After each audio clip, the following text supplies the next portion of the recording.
Would you like me to have my cousins in Iraq pay her a visit? What are you doing? 3, 2, 1. There you go. Are we? We are live. Yeah, it was fantastic. See, we want to be natural here. So everybody, thank you so much for joining us. This is Fadi, and you are joining us right now in our studios. Hopefully you like the new look. With me here is no other than the David Wood.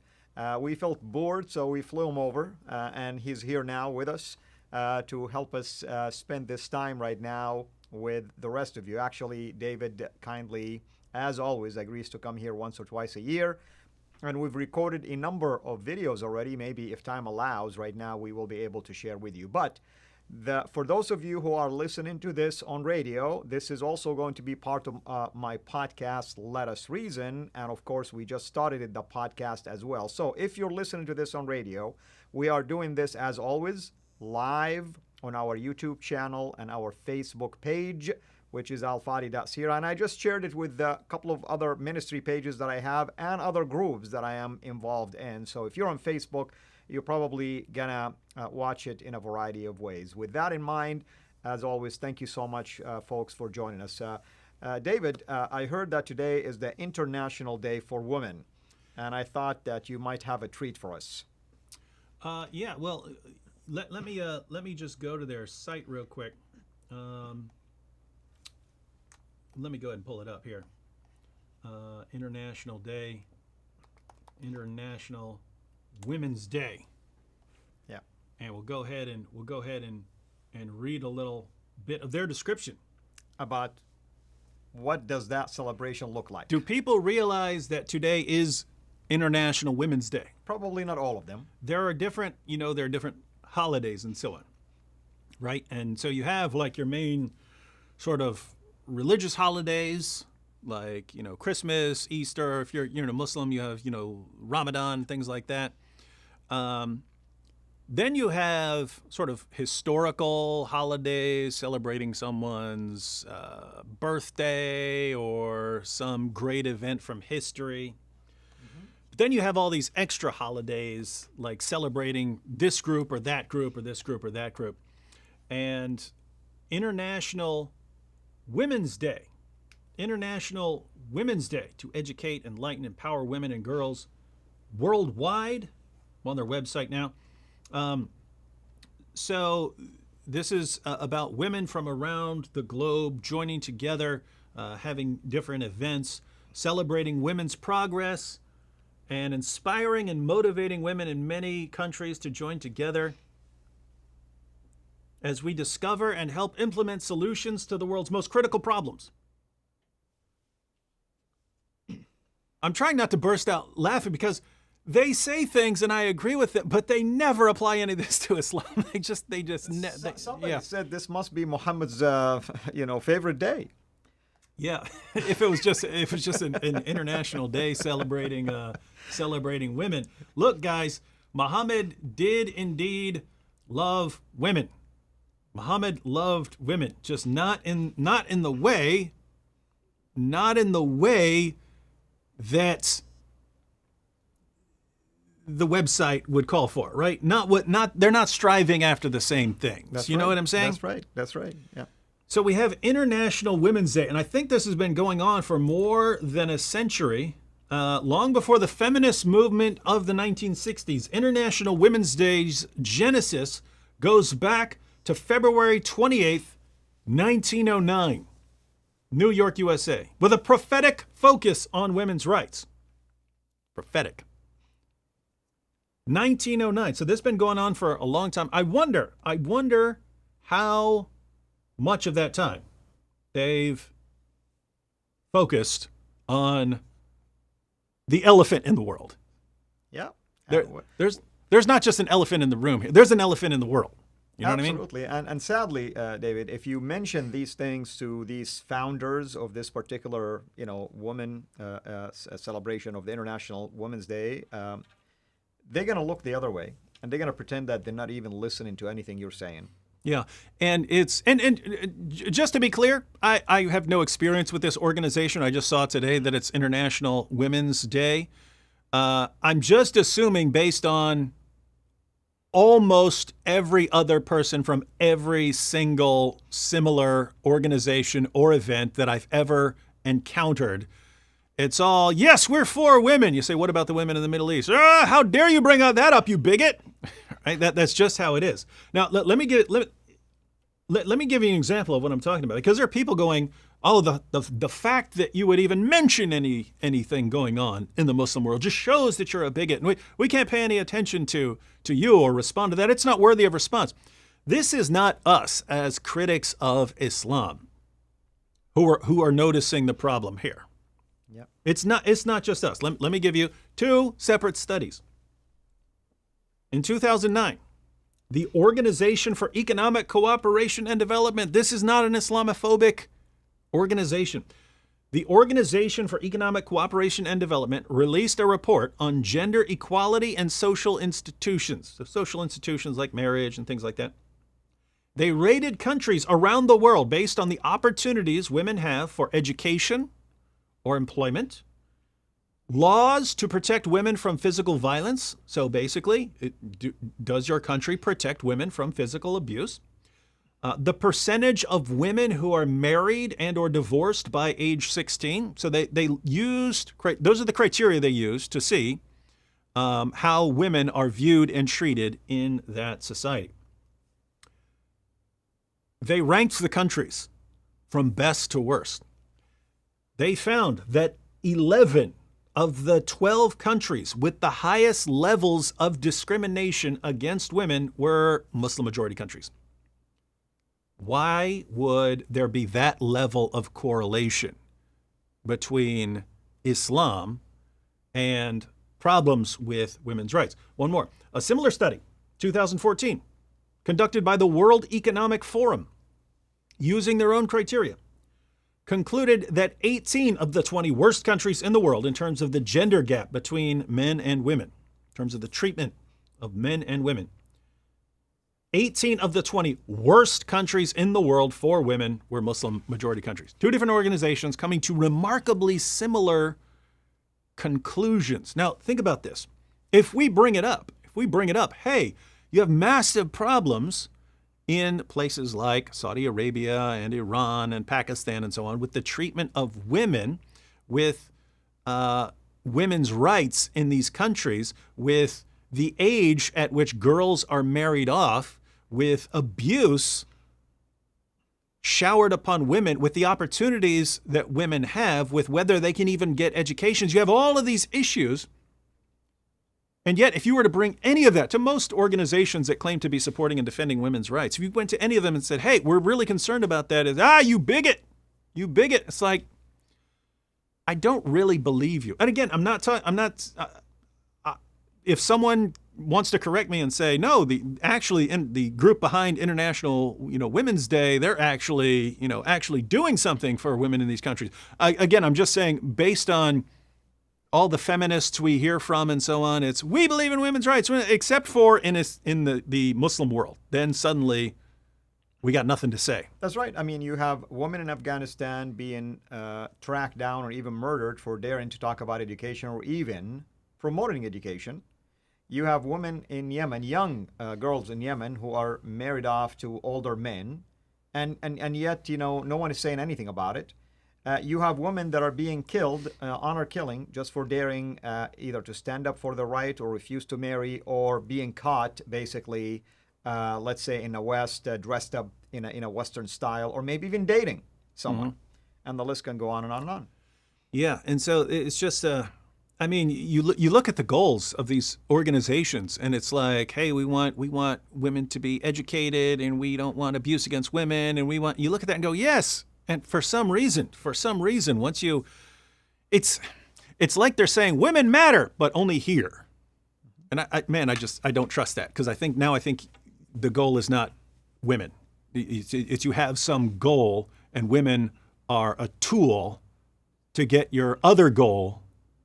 But your other goal, it's really, if you ever have to decide between appeasing jihadis or protecting women, you'll appease the jihadis and say, kick the women, under the bus. So Yeah. Exactly. Again, ladies and gentlemen, I hope International Women's Day and the organizations there are better than I'm thinking, but it's every single time. It's so shocking. It's so shocking because you'll occasionally come across a feminist who will actually criticize honor killings or something like that and say, that's the problem right there. You guys are talking about, you guys are complaining about something, some tiny little thing that happened to you in the West. Look at that. I mean, they're actually brothers and fathers will kill their sisters or daughters for walking down the street without a male escort. How is that not a bigger issue? You'll occasionally run across a feminist or a women's rights activist who talks about that, but it's like shocking when you see it because it's so much against the grain. And what is so interesting, David, the Prophet of Islam, of course, even in Hadith collection, stated that any nation that have a woman as its leader is basically will never succeed. Exactly. That's his words. Prone to fail. Now, how many European basically countries have women who are their prime minister or queens or leaders? They're succeeding, but they probably, if you bring up this hadith to them, they'll deny that this is something that Muhammad would have said. Yeah, so that's a perfect example. So that's Sahih al-Bukhari. Sahih al-Bukhari, Muhammad says, a nation will never succeed if it makes a woman its leader. You could go to an actual woman leader leading a country, and you could say, we understand you don't want to blast Muhammad, and I'll understand if you wanted to say, hey, he was a product of the times that he lived in or something like that. But they just don't they won't even go there. Once again, you'll be a bigot for pointing that out, because notice here it's a very simple issue. If you really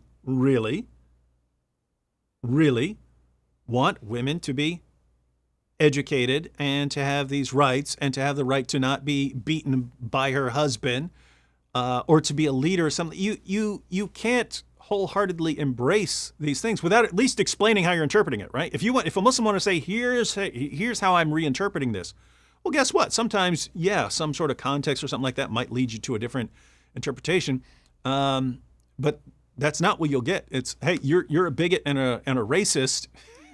Even though you're Arab, you're a bigot and a racist for even saying that. Yeah, I know. Well, some of you are asking if this is live or if this is recorded. This is recorded. We just projected that you can ask these questions in the future. So we're prophetic, Yeah. Of course it is live. And we have David Wood right here. David, raise your hand so they believe How you doing? So if anyone have any questions for us, thank you for those who gave, by the way, through Super Chat. We appreciate it. This is part of my radio show, Let Us Reason. We have about 11 minutes left, give or take, David, for the podcast side of things. So, earlier, myself and David here recorded something about the psychology of Muhammad. Do you want to use any of that example in relationship to Muhammad and women, for instance? I think the psychology of Muhammad material, and guys, you can watch my videos on that, or Al will have one coming out where we did probably almost an hour long. Yeah, it was, right? almost like 50 minutes, yeah.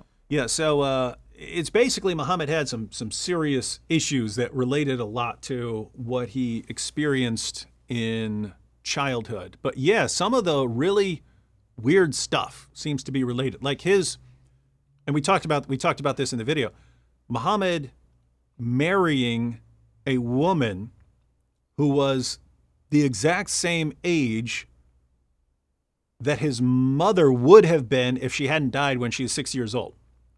So Muhammad's father dies before he's born. He's sent to live with a foster family. The foster family concludes that he's demon-possessed and send him back to his mother when he's 4.5.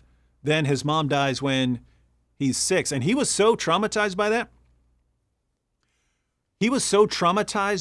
That years later, when now he's a prophet and he's got all these followers and so on, and when he saw his mother's grave, they said he wept so much that his beard became soaked with tears. This is a grown man. That's how deeply it impacted him. That even years later, after he'd been through so much, even well into his prophetic career, he was still weeping and soaking his beard with tears over this.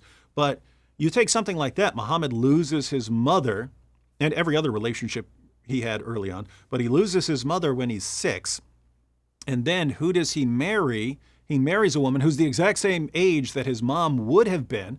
And that could be a coincidence, but when something would go wrong for Muhammad, when he got spooked, when he thinks something is coming after him, he would run home to Khadijah and say, cover me, cover me. Dathiruni, zammiluni. So cover me, cover me. And it's like, wait a minute, you run to your wife for protection? That's what a child does to his mother, right? A child will run home to his mother for protection. And Muhammad, at 40 years old, is like that. And so there's very, very, very weird stuff going on. We do have questions like this. I wanted to mention to you, David, where you been? I'll probably post a video. I should be back to normal. Well, it's going to be beyond normal. It's going to be massively upgraded. Probably a week from today, maybe this weekend, but probably a week from today. But long story short, there are all these things that were constantly slowing me down, and I'm kind of just taking the time to fix everything. So just as an example, where I normally record, when you see me in my videos, it takes me a lot longer to record that video than it needs to, because on the opposite side of my wall, there's a street and there's a motor. If you ever see me annoyed in a video, it's probably because a motorcycle keeps revving its engine or something like that outside. And I have to keep re-recording that. I'll just keep re-recording it until nothing revs outside and stuff like that. So anyway, I'm doing stuff like soundproofing that. That's the simplest example. Mostly it's become, I'm probably the most disorganized person you've ever met. I keep everything spread out. I have piles of stuff everywhere.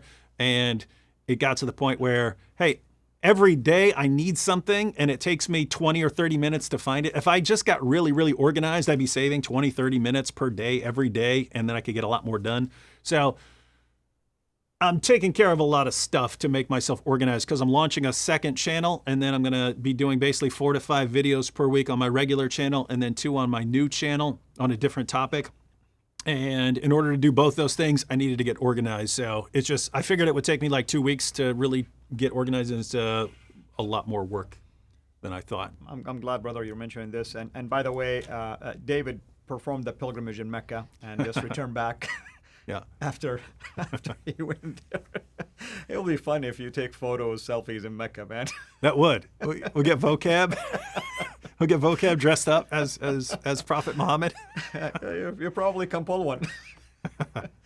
Oh, hey, speaking of the pilgrimage, you and I have never talked about this. Did you know that that's actually like the sexual assault capital of the world? Have you read any of this stuff? Bro, I know these things. Yeah. I remember. I lived there. I understand. Yeah. It's a nightmare, especially for women from Southeast Asia and Indonesia. Poor women. I mean, it used to be like a festive for men when the pilgrimage happened. It's absolutely true. It's absolutely. And I know of some women who actually, after left Islam, they were disgusted by what happened to them over there. Yeah.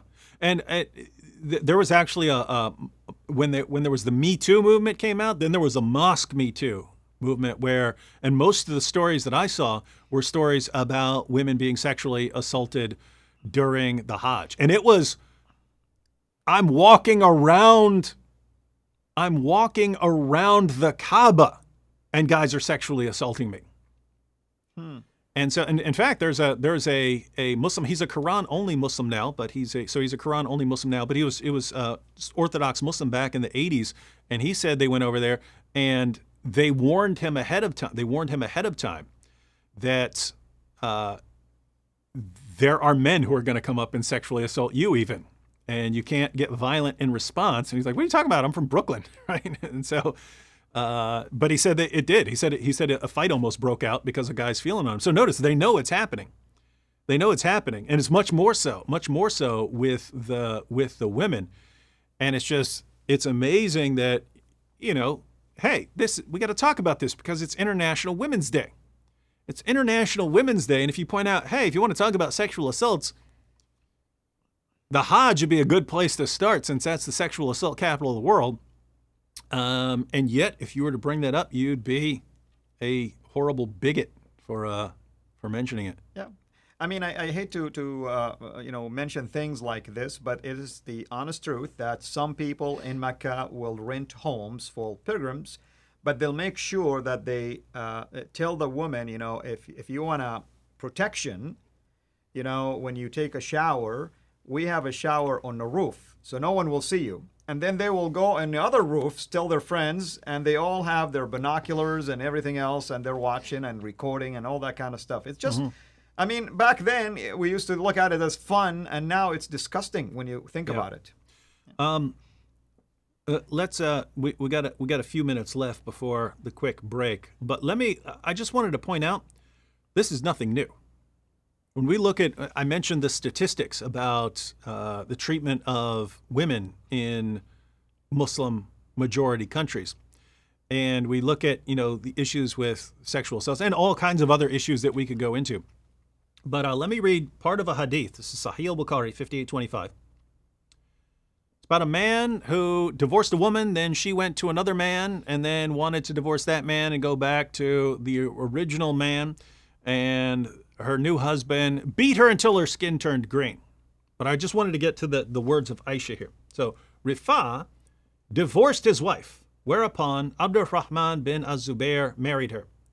Aisha said that the lady came wearing a green veil. Keep in mind the green veil. Wearing a green veil and complained to her. She complained to Aisha of her husband and showed her a green spot on her skin caused by beating. Her skin was green. It was the habit of the ladies to support each other. Why are the women supporting each other? Doesn't Islam protect them?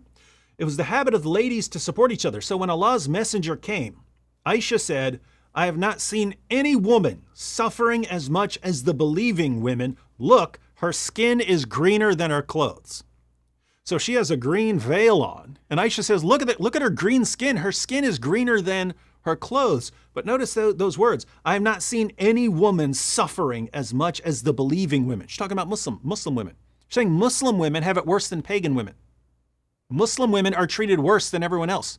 This is the mother of the faithful saying this. Someone who learned Islam from Muhammad himself as her husband. She was his child bride.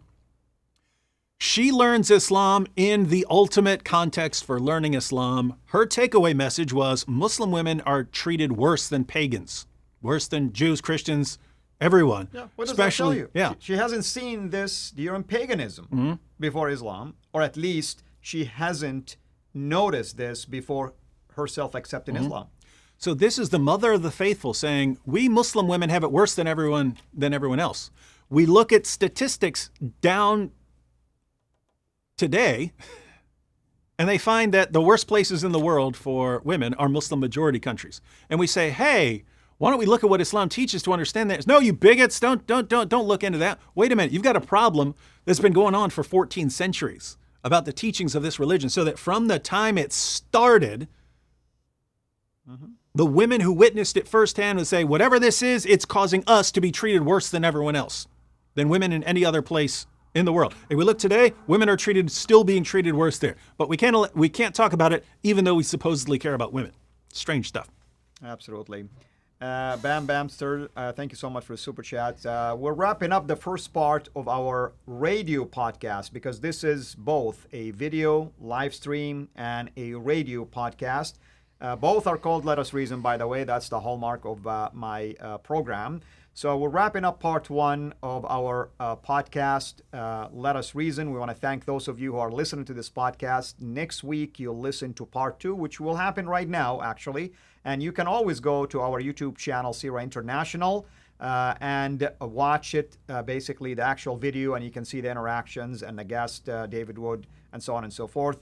Be sure to subscribe to our YouTube channel, CIRA International, and we'll talk about Patreon also in the second half of our podcast and also the continuation of this video. Those of you who are with us in studio right now, who are watching us live, please just hold tight. We are going to take about a 30-second transition into part two. This is Fadi.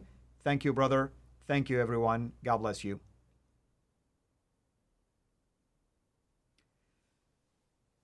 Okay, everyone. Well, We are going to transition now into part 2 momentarily. Brother, thank you so much. Of course, we will take a look at the questions.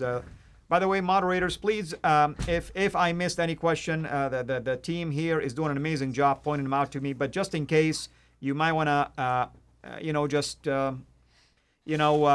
advise me that there's somebody who's asking a question or repeated that question a couple times maybe and I missed it. I noticed that some of you are also asking people just to, pay attention to the topic. I appreciate that. We'll do our best to address your questions, but please keep those questions to the topic rather than diverging into other things that do not actually represent what we're talking about. With that in mind, we are going to start part 2 right now of our podcast, Let Us Reason. Hello, everyone. This is Fadi, and I want to welcome you to the part 2 of our podcast, Let Us Reason, our continuation with our talk, with Brother David Wood. Last week, we talked about the International Women's Day and how the teaching of the Prophet of Islam, his model, actually contradicts most of what this movement stands for. But we also ventured into other things related to Islam and the character of the Prophet of Islam right now, which is part 2 of our live stream, and also part 2 of the podcast will be a continuation of the same theme. With me here, of course, in studio, our dear brother David Wood. David, thank you so much again for being with us here for this part 2. We did a number of videos. One was the psychology of Muhammad. We talked also about the challenges that Islam raises, and you summarized it in 3 ways. You said Islam raises a challenge against Christianity, Islam raises a challenge for Muslims who are seeking the truth, and Islam raises a challenge for the world. What are some of the highlights of these challenges that you would like maybe to emphasize? Oh, well, basically, we are focusing on the challenges and then what is a biblical response to the challenge. And so Islam contradicts the gospel on fundamental teachings. So in fact, it's a little too perfect, right? When it gets pointed out that Islam agrees with us on a lot. Islam agrees with us that God created the world, that God has sent prophets into the world, that Jesus is born of a virgin, that Jesus performed all kinds of miracles, that Jesus is going to return. They agree with us that Jesus is the Messiah. They agree with us on all these things. And yet, we're told in the Bible what the core of the gospel is, and that false prophets are going to come and lead people away from that. And then Muhammad comes along and says, hey, you Christians, you believe in God, you believe in prophets, you believe Jesus is born of a virgin, you believe in his miracles, you believe he's the Messiah, you believe he's coming back. I agree with all those things. And the things that he rejects just happen to be the core teachings of the gospel, right? Islam says Jesus didn't die on the cross for sins, didn't rise from the dead, and he's not Lord. But you look at the book of Acts, that's what his followers said was the core of the gospel. And so we look at that, and it's very simple. What's the appropriate Christian response to Islam denying these core teachings? Well, it's in the Bible. It's apologetics. So you have those kinds of issues. Then we also talked about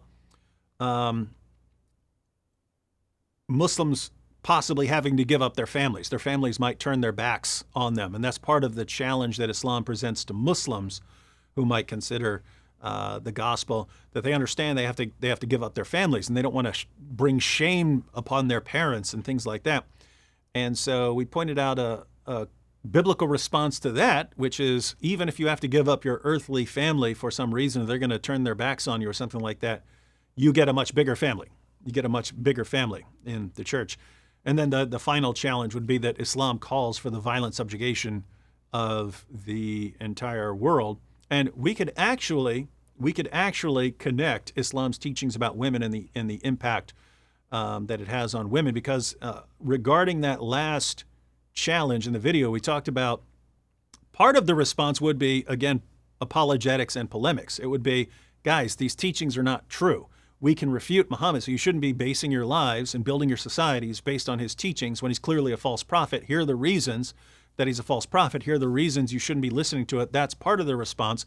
But another part of the response is even for people who reject all of that, we see the Apostle Paul in Acts chapter 25 say to the Roman leader if I haven't done anything wrong, no one has a right to hand me over for punishment. And so this is the Apostle Paul saying that governments have been instituted in order to protect people's rights. And so I think even there we can say, look, governments need to be protecting the rights of human beings. And so if women's rights are being trampled upon and violated, we can not only we not only refute whatever's causing that abuse, we can actually call on leaders. And in this context, it wouldn't just refer to like government leaders, but hey, you're the leader of a women's organization. You've got a voice. Guess what? You should be speaking out for people in these situations. Not just people here in the United States, not just people in Canada, not just women in Great Britain or Europe, not just women over here. You should be speaking out for women in Pakistan, in Saudi Arabia, in Iran, and so on. Netta, thank you so much. We have one of our friends here, Benjamin White. He's asking about the top books that you can recommend for apologetics. I know you've done one video on that. Do you recall any of those books that you feel like people should have in their library? Was it apologetics in general or Islam? That's a good question. I mean, sometimes the word apologetics doesn't necessarily deal with Islam only. There is apologetics basically defending Christian doctrines. There is apologetics to Mormonism, apologetics to Jehovah's Witness, apologetics to Islam. So if you want to be more specific, Benjamin, but for now, start with the ones that you feel like people should have in the library. You definitely want to get Greg Koukl's Tactics, which Right. isn't so much, it's not the content, it's more about the approach. But the approach is kind of fundamental for most situations that people would find themselves in. So Greg Koukl's Tactics is an awesome book. For other stuff, I mean, it kind of depends on what you're interested in and what group you want to focus on and what level you want to focus at, right? Because someone who wants to deal apologetics dealing with biology professors or something like that, that's going to be a different kind of apologetics from someone who's doing street apologetics or something like that, or someone who's dealing with Islam. I would say this, regardless of what you're getting into, you should be able to defend the core of the gospel. So Jesus' death, resurrection, and deity. And so Lee Strobel's books, The Case for Christ, His Case for Christ is good on the historical background for the evidence. Gary Habermas and Mike Lacona's book, The Case for the Resurrection of Jesus, is good on the resurrection. On the deity of Christ, this isn't really intro level. It's a little bit higher, but Ed Komaszewski and Rob Bowman, Putting Jesus in His Place, awesome book on the deity of Christ. So those, and then something since atheism is a rising movement. Something dealing with the existence of God, and that's kind of going to depend on what kind of arguments you want to use. If you want to use cosmological arguments or design arguments or moral arguments, going to kind of depend on what you're interested in there. If you want to study apologetics dealing with Islam, which I'm sure that's a lot of you there, I've made a video on my top 5, but you definitely want to probably start with Nabil's first book. So Seeking Allah, Finding Jesus, because it's easy to read, but still gives you a lot of the content. And then after that, probably Answering Islam by Norm Geisler and Abdul Salib. Right. So someone is asking me, I think Jack Nelson is asking, what is the number one verse in the Old Testament someone can use to defend the Trinity or doctrine of Trinity? Brother Jack, I mean, there is no such thing as one verse. It's a doctrine. And I recommend that you go, for instance, and watch the videos that I've done myself called The Doctrine of the Trinity. I've done videos also with Anthony Rogers. And there is a number of passages in Old Testament collectively can make a powerful case for the Trinity just in Old Testament alone. Any comments on that, David? Yeah, I also have videos by Anthony on my channel. If you go to my Act 17 Apologetics channel on YouTube, and you go to the channel and you look up playlists, there's a playlist of videos by Anthony that are all on the Trinity in the Old Testament. Right. And let me just, I might want to read one. Yeah, go ahead. Go ahead. Yeah, someone is mentioned, of course, absolutely. Answering Islam in general, answering-islam.org. Sam Shamoun's blog, answerinmuslims.com, right? Yeah. So you have some stuff in there. My own videos, like I said, on the Trinity. I've done it both in Arabic and in English. So you have a variety of these teachings out there. Anthony Rogers is powerful because it focuses only on Old Testament. Mine focuses on both Old Testament and New Testament. Sam Shamoun, of course, does the same, and David also. Yeah, so I was actually, because he asked for one verse, and you and I both think, wait a minute, there's not a lot you base on one verse, right? That's right. It's this is something that unfolds, and but I was trying to think if I wanted to go to one verse, to kind of open a discussion, and the first, I was thinking, let us create man in our image, but then I was thinking Isaiah 48:16. Let me just read this to you. And I would encourage you to read Isaiah chapter 48. Yeah, that's a powerful one for And sure. then pay special attention to verse 16, Isaiah 48:16. Because in context, Yahweh is speaking. It's God speaking. Exactly. Yahweh is speaking. And then Yahweh says this. Yahweh says, "Come near to me, listen to this. From the beginning, I have not spoken in secret. From the time it took place, I was there. And now the Lord God has sent me, and his Spirit." Yeah, notice. So this is Yahweh speaking, and Yahweh says that he's been sent by the Lord Yahweh along with the Spirit of Yahweh. So you've got God being sent by God along with the Spirit of God. That's right. And so I wouldn't say that doesn't prove all of the doctrine of the Trinity. It should key most people into, wait a minute, there's something going on here. There's something going on, and I really need to explore what the Bible says about this issue. Absolutely. And of course, I mean, there is other places where you see, the person of God is clearly in the person of the angel of the Lord. The person of God is clearly demonstrated, for instance, in Genesis 19, when it says, "And now the Lord, pour down sulfur and, from the Lord in heaven, the punishment against Sodom and Gomorrah." So there's a lot of passages. I think collectively, Brother Jack, basically, it will be more helpful for you to do it that way than to take one verse, because our Muslim friends, they're going to tell you, well, that's one verse. They're going to deny it. But you have to really build the argument in a very powerful way for them. But again, may the Lord use you as you're reaching out to maybe Muslims, maybe others. Hopefully these resources that we mentioned to you will be beneficial to you. Again, I want to thank all of you who are joining us here in our live stream, Let Us Reason, but also in the podcast, Let Us Reason. Brother, we have about maybe 10 minutes, give or take. Let's talk, a little bit more about maybe one quick example about the psychology of Muhammad. We did a video on that. It was powerful. You were actually using some psychological traits that are mentioned by a specific book, and how that clearly was demonstrated in the behavior of Muhammad. Can you think of one, maybe example?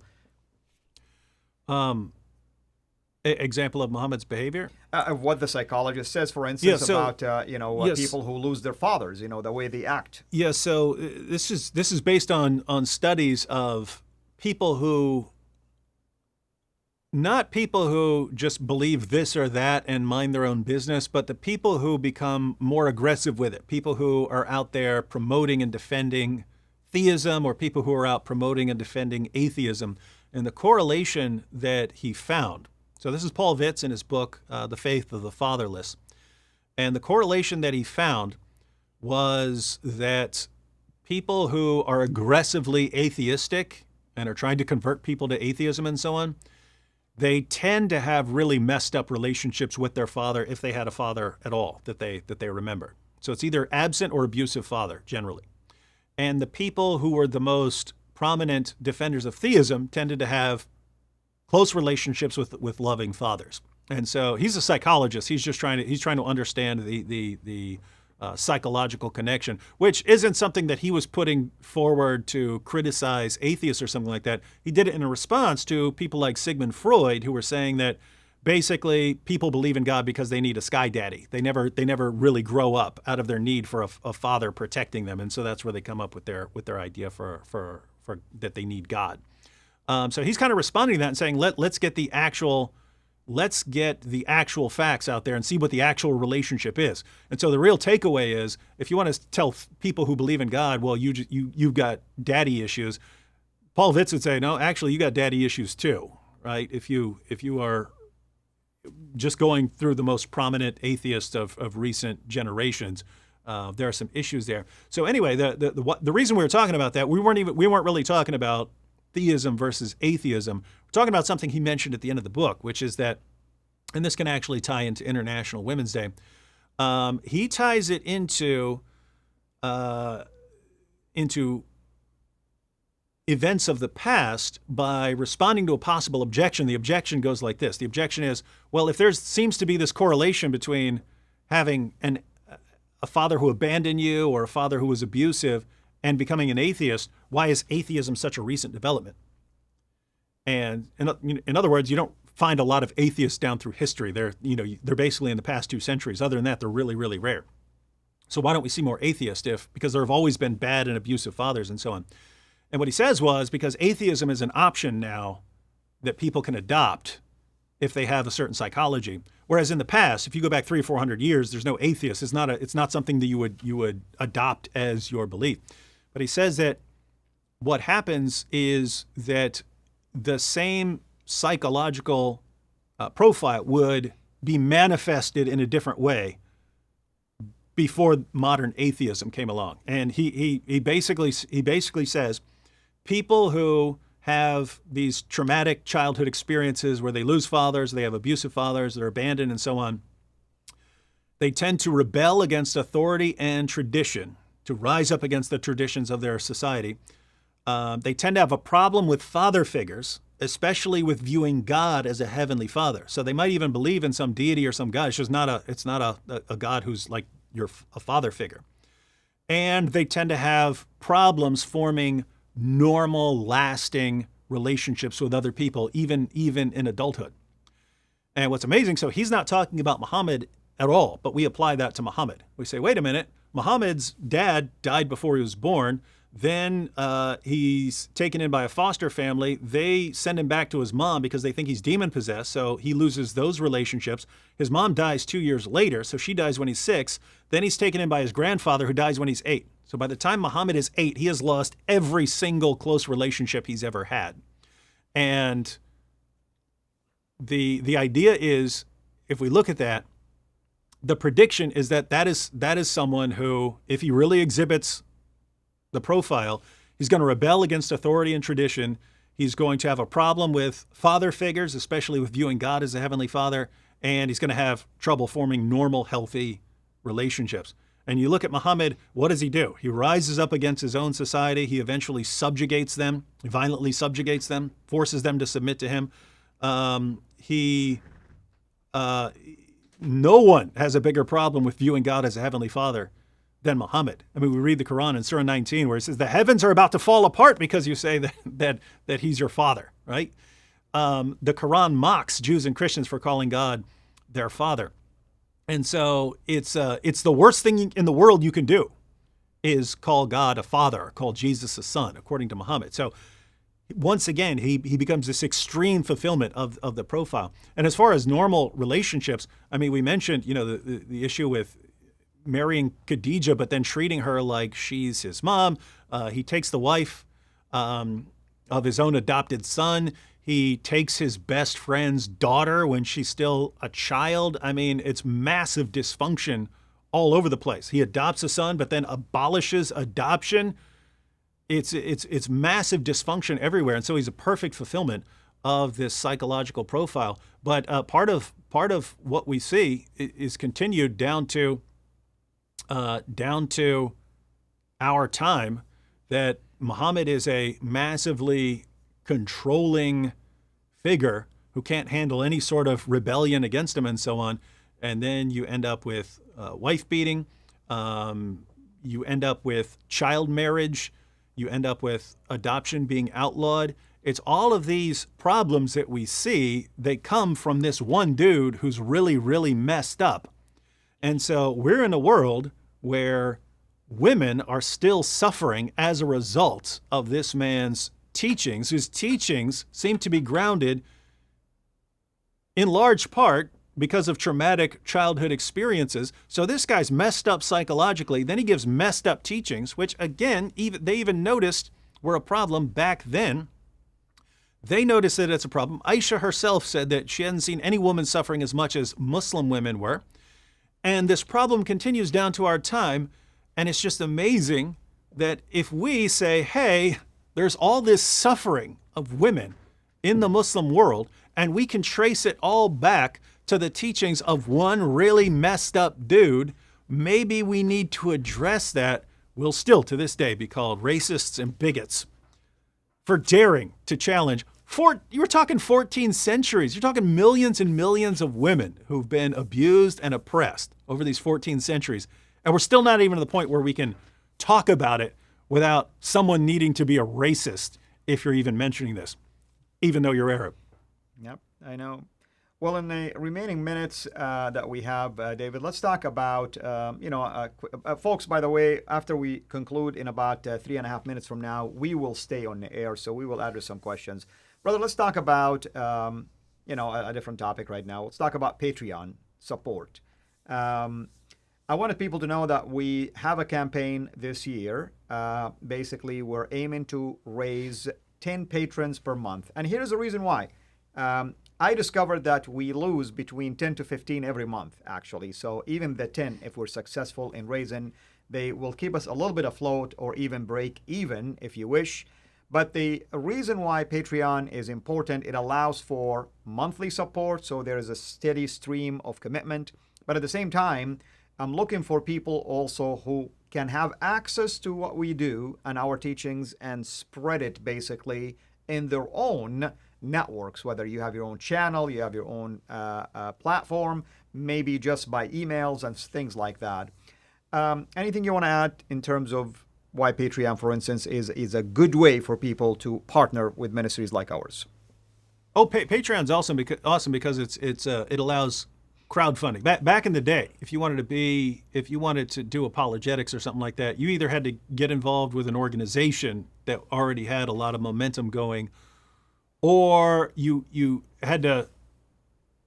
basically had to spend years building support, right? And getting people to send checks to support you and stuff like that. Whereas now with the internet and crowdfunding, if you have 1,000 fans and they each send you $5 a month, well, the $5 isn't a lot to them. But if you have a crowd, that's the idea of crowdfunding, then it's huge. And so, I would encourage everyone who's watching, especially if you came over here from my channel, to support CIRA International. That's Al Fadi's ministry. In case you don't notice, this stuff ain't cheap.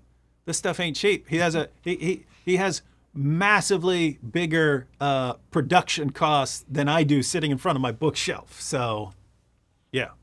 Well, God is good, brother. Thank you so much. And of course, I mean, people think, I received pushbacks sometimes thinking that we're making a killing out of this. I don't know anyone who's making a killing. I wish that's the case. Not that we're here to make money. We're here really to be producing. I mean, if I'm making a killing and it's just for me, I won't be spending all this money to try to produce more videos, right? We have hundreds of videos already out there, and we could be doing something else. But no, that's not the case. We want to produce more and more. Why? Because the work is not done yet. Yeah, and really, I'll just say very quickly, the goal is really to multiply, right? Exactly.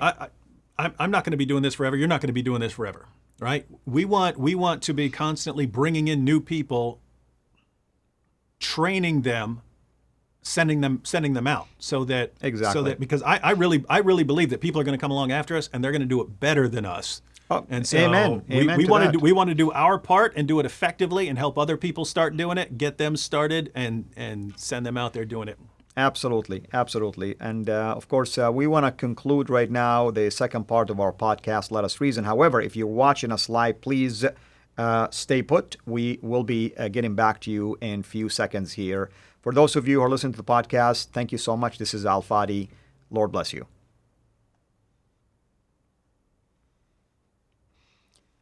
All right. Well, we will entertain a few questions. We have a question, David.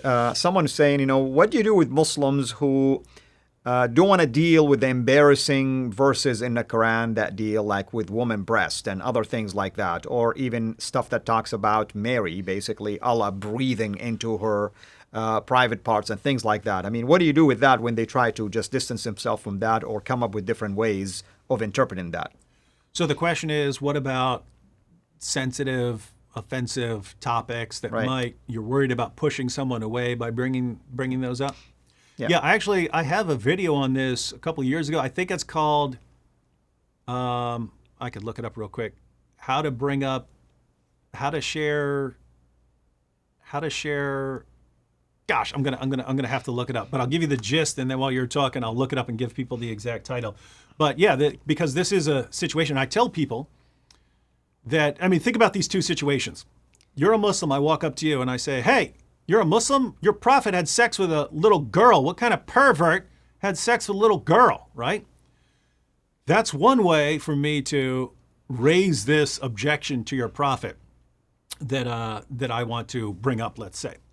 But notice, that's very different if I say, hey, you're a Muslim? I was just wondering, I mean, would it be possible to ask you some questions about Muhammad and the Quran? If you say no, that's fine. But I've got some things that I've been wondering about, especially, if this conversation unfolds over time. Right. But how you would eventually do it is, notice if I said it like this: hey, I was reading this article by Sam Shamoun. Seems like a big jerk, probably the biggest jerk in the world. Has a giant pumpkin head. But I was reading this, and he was saying a lot of mean things about your prophet. But he's giving sources, and the sources are talking about one of Muhammad's wives. I was wondering, could you take a look at this, read over that? If you need to study any of it or do any research or ask your imam about any of it, you can, and then get back to me when you're ready, because I'd like to have your perspective on this. Notice that comes across totally differently, right? And that Muslim might go back and actually read that stuff and want to respond and try to respond. And so the idea is, in that sort of situation, now keep in mind, I'm not saying there are not situations where you just want to blast someone and let them have it. I'm saying if your goal is to get sensitive information across to a Muslim friend, that second kind of approach, where you're asking for information, asking if the person could look into this to share their perspective with you, you are going to get way, way, way more information into that person. Because the first approach, where you just came to blast someone, whatever you said, that might stick, but that's probably the end of that conversation. Right. If you actually get a person to read an article and then come back and give you a response, and whatever the person says, well, because it was a different time, say, okay, thanks, cool, thank you for answering that, and then bring up another question later, right? Hey, I was wondering this: Muhammad, he allowed his followers to have sex with their female captives. What do you think about that? And their slave girls? Because we look at that. We look at that when an American president or something like that, like Thomas Jefferson, is accused of having sex with one of his slaves, or when a slave master is accused of having sex with his slaves, we look at that and say, whoa, that's something concerning there. So, but I was looking, and it looks like that's what Muhammad was doing. So I was wondering, could you look into that, right?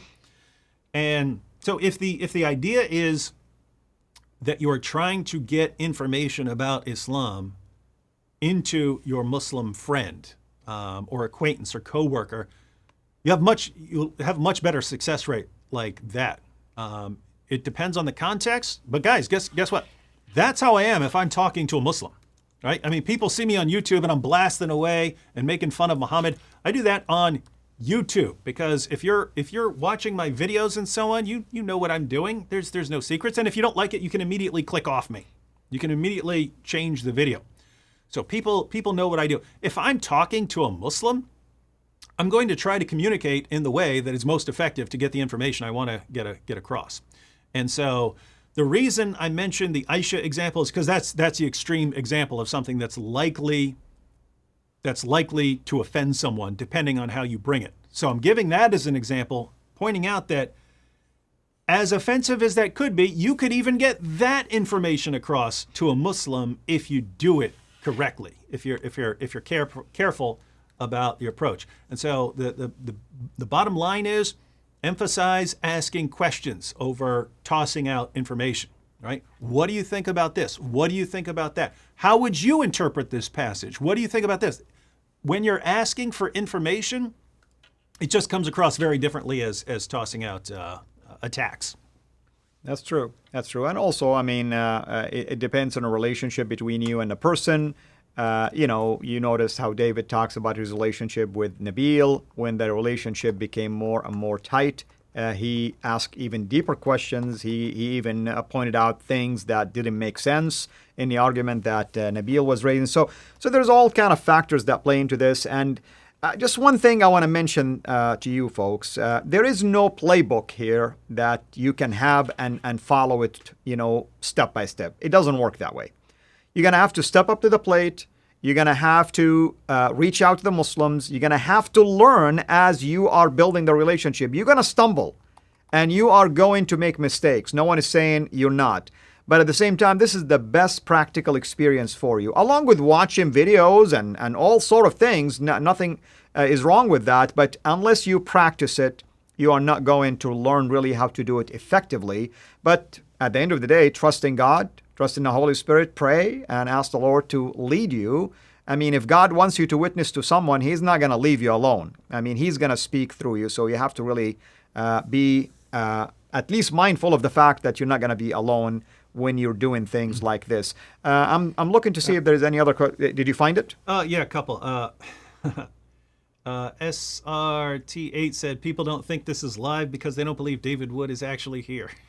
Yeah, David Wood's not here, by the way. I mean, we're just superimposing him in the chair next to me. And that's why we have to pay for these equipments, because we superimpose people just to make them look like live. Erie Christian said, David getting soft. It's funny. Erie, I've never changed. If you go back to when Nabil and I were having conversations, basically what I just said, my approach was, that has been my approach all along. It's, hey, in this context, blasting away, guns blazing is appropriate. In this context, a different approach is what works. It's always what is most effective in this situation. That's my method. And if you seriously think it's more effective, if you had a Muslim, let's say a Muslim student that you just met, and you're a college student, another Muslim college student, and you wanted to get information across to that Muslim to cause that Muslim to doubt Muhammad as a prophet. If you think blasting out a bunch of mean stuff about Muhammad and then never being able to talk to that person is a more effective approach than the one that I would use, my goodness. Yeah, I hear you. Well, YouTube. I have the video. Yes, go ahead. It's I'll share the link. It's how to share unpleasant facts with pleasant Muslims. So there, the idea is some people are just. You've got people who like to argue. I like to argue, right? If you can come blasting at me, I'm fine with you blasting at me. There are other people, not just Muslims. There are Christians. They're non-confrontational. They want to avoid confrontation. And so, how would you get the information that you want to get across to a person who does not want confrontation? That's where the art of creative questioning comes in. So that's how to share unpleasant facts with pleasant Muslims. And I'll go ahead and click there's the link right there. I don't know if it'll share it in here. Yes, it just shared it. All right, so I put that in the chat. Yep, thank you, Sister Netaverse, for the super chat. And yes, this is hologram David Wood. And we're still in the testing phase, so we don't know how it's going to react pretty soon. Somebody, by the way, asked me this question. Could you guys scroll down, because somebody's talking about my dress right now, so I'll deal with it right now. Somebody's asking me this question about, what do you think about Sam Shamoun insulting a judge? Well, you know what? Where is Timmy? Is Timmy here? Can anyone see Timmy? Do you see him? I don't see Timmy. Do you see Sam? He's not here. Yeah. Why don't you go to Sam Shamoun's channel and ask Sam Shamoun that question? I mean, I don't know why you guys come to me always asking me questions about Sam, or coming to David asking questions about Sam. I'm not really so sure. I mean, Sam is always available. He has his Skype number basically blasted out there. Call him on Skype and ask him. Yeah, call up that big pumpkin head, annoying loser. Yeah. And ask him. What's funny is people know, Sam, David called you an annoying pumpkin-head loser. Where's all this beef coming from? Oh, dear Lord. Are you guys seeing any questions? I thought somebody was asking about the dress, but maybe... Yeah, someone did. They said, what's up with that? Is that supposed to help you somehow? Oh, yes. It makes me look basically presidential. This is my traditional dress. This is my Saudi dress, you know, so I'm proud of the fact that this is my heritage. So I wear it really to represent my heritage, and I just want people to know Christ works even in Saudi. That's the most important message for me. It's not about me. It's about the fact that Christ can bring people even from Saudi, that many people think it is very complex and it's impossible to really reach Saudis for Christ, which is not true. There's a lot of Saudi believers. I'm not the only one, by the way. So... and then Jadon there said, wait, I'm a bit confused. Is Al-Fadi a Muslim because the way he dresses makes it seem as if he is? Sorry if this question is very foolish. Yeah, that's Arab garb, right? That's what people would wear in Saudi Arabia. That's and right. Even though most people in Saudi Arabia would be Muslim, even if you weren't a Muslim and you were in Saudi Arabia, you'd probably dress something similar. That is true. Yeah, that's normal. That's common to dress up this way. So, brother, you mentioned something about some changes you're doing, but any specific video series that you're working on also? Oh, I'm just putting out an entire new channel. See, and everything I'm saying about the stuff, I'll probably put like a separate video for people who didn't see this, because a lot of people are asking where I've been.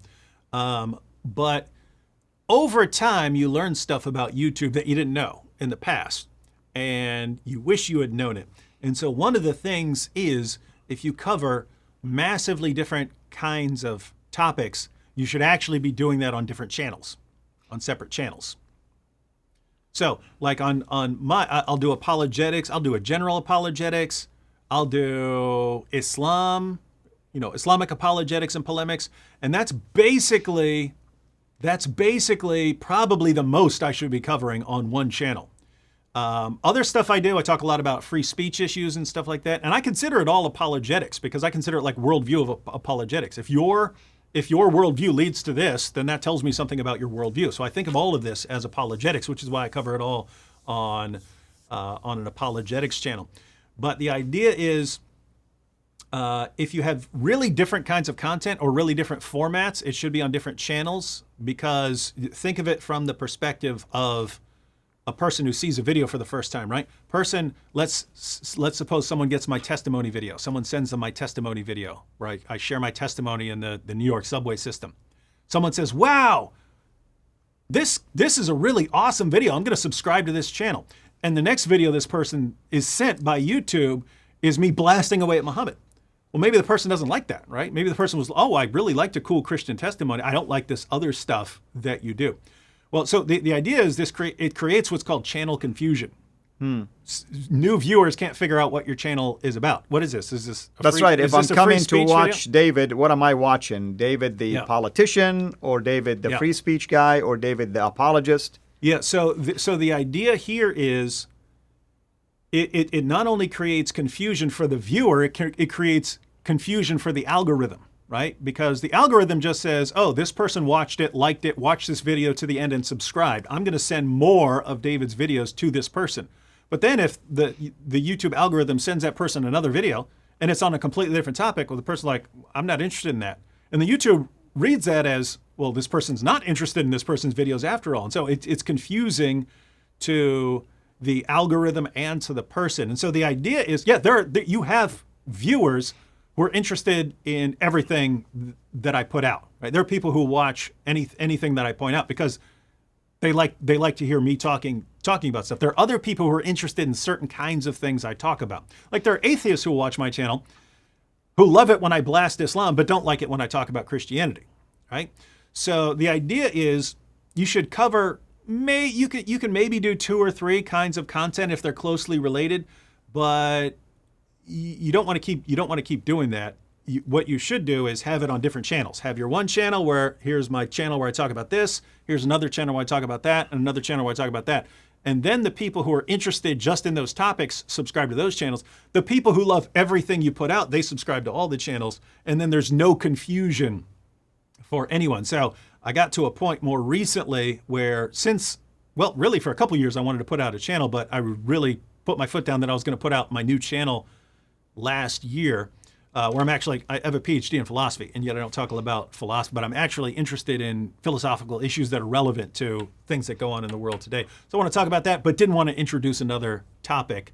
And the reason I didn't get it out last year is because I wanted to build a new background. In order to do that, I needed to get organized, and I haven't done it, and so that's where I've been. But I'm mostly done. By next week, I'll have a totally new background built. I will be soundproofed. Everything will be completely organized. I will have 2 separate backgrounds, 2 cameras, everything set up. And so that's what's been going on. Wonderful. And so that's the idea. And now I will start springing out. I look at my channel, my main channel now, and it's basically, all right, the kinds of content I've been covering on there, I'm going to continue to cover on there just because it's too late to keep everything separate now. But if I'm covering a new topic, which I'll be doing starting next week, then yeah, I'm going to spring that on another channel. Absolutely. Thank you for clarifying this. If we can scroll down a little bit, because there is a question. There you go. Stop right here, folks. Jack Nielsen, you're saying, how do I respond to someone saying that John, the Apostle John, made up the spear idea that it pierced Jesus since no one else mentioned it? Well, first of all, welcome to the Muslim apologetic world, right? That's all you're going to hear. So I can tell the Muslims plainly, it seemed like the Quran mentioned in one specific chapter, chapter 4, that Jesus is the Word of Allah and that Jesus is the Spirit of Allah. Well, since it was mentioned only there, then I'm going to discount it because it's only mentioned once. That's a ridiculous argument anyway to begin with. Number 2, John was reporting something that was already mentioned in prophecy in Isaiah 53, for instance. Peter himself quoted from those parts where you can go back and see that in the context that he was acknowledging that Jesus is the one who's the man of sorrows, basically, who's the one who basically we are healed by his stripes, and the list can go on and on and on. I mean, so we can't really say just because it was mentioned once, somehow it is unauthentic or it's made up things. Here is my counter argument, actually, which is funny. That a Muslim is saying John made up that. Well, guess what? John says in the first verse of first chapter, in the beginning the Word. And then in verse 14 says the Word became flesh. Long and behold, 600 years later, Islam calls Jesus the Word of Allah. Wow. Why would Allah actually make reference to John's use of the word? Basically, in this case, Jesus being the Word of God, which wasn't mentioned in other Gospels. How come Allah was okay with quoting something like this or making reference to it that way? You want to add to this?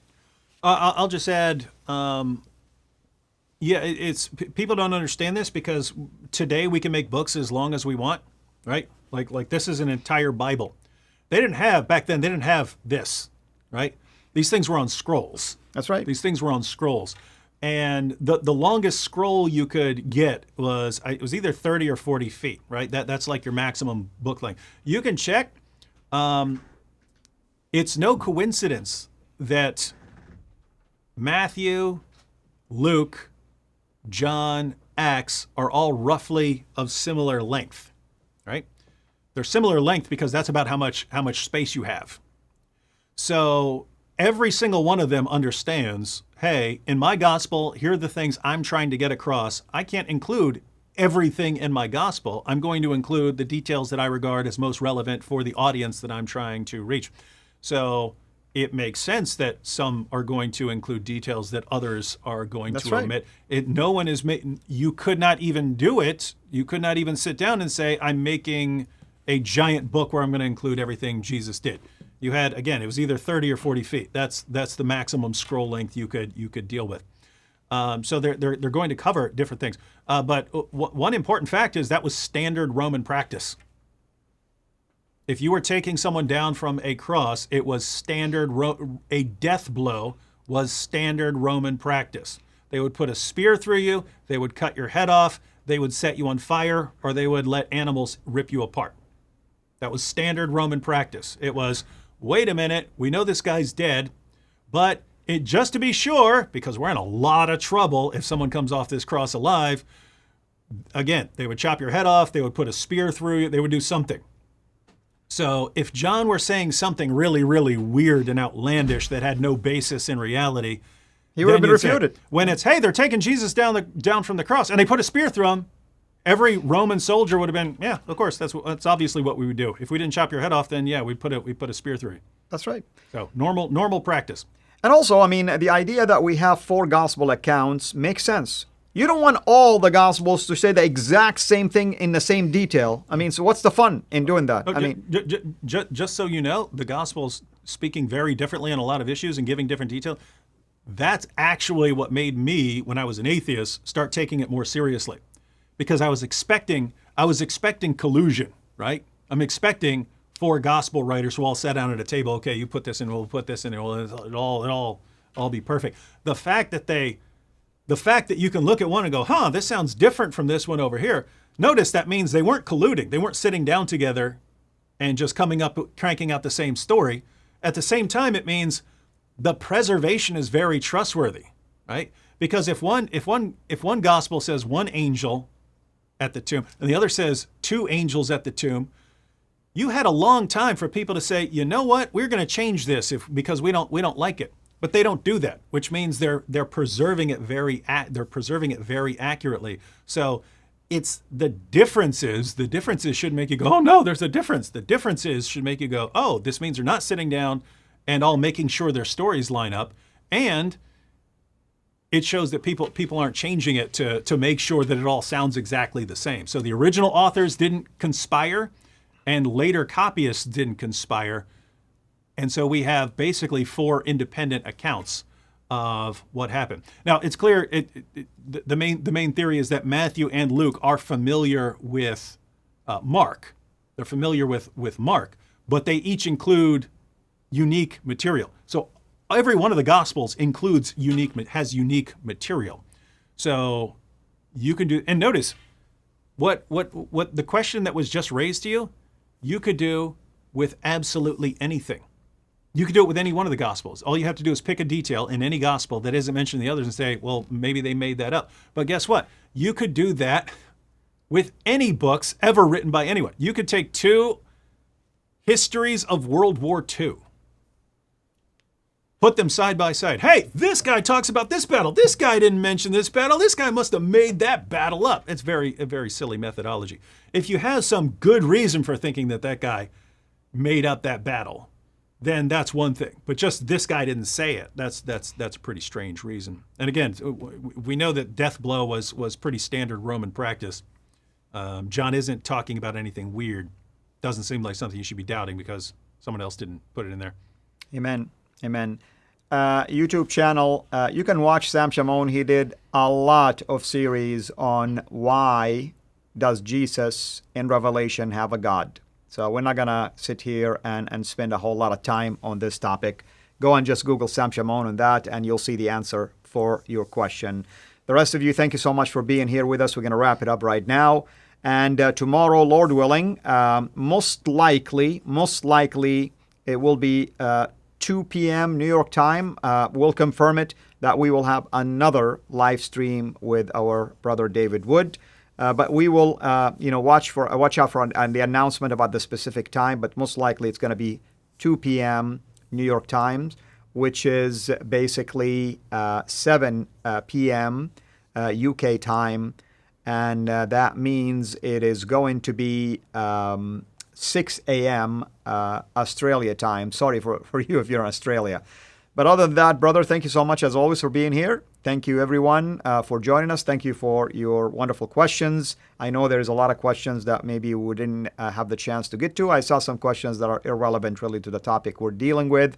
But bring back your questions tomorrow. And also, I do a lot of Q&A with Sam Shamoun during the week. So please join us during that session as well and ask your questions, or email them or send them to us via Facebook, for instance, in advance, and we'll make sure we'll address those.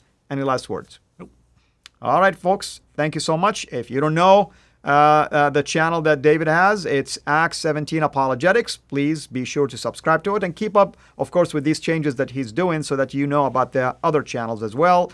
Hopefully, you can subscribe to our channel, CIRA International. We encourage you to become a Patreon patron for myself and for David's channel. This is Al Fadi. Thank you so much. God bless. Take care.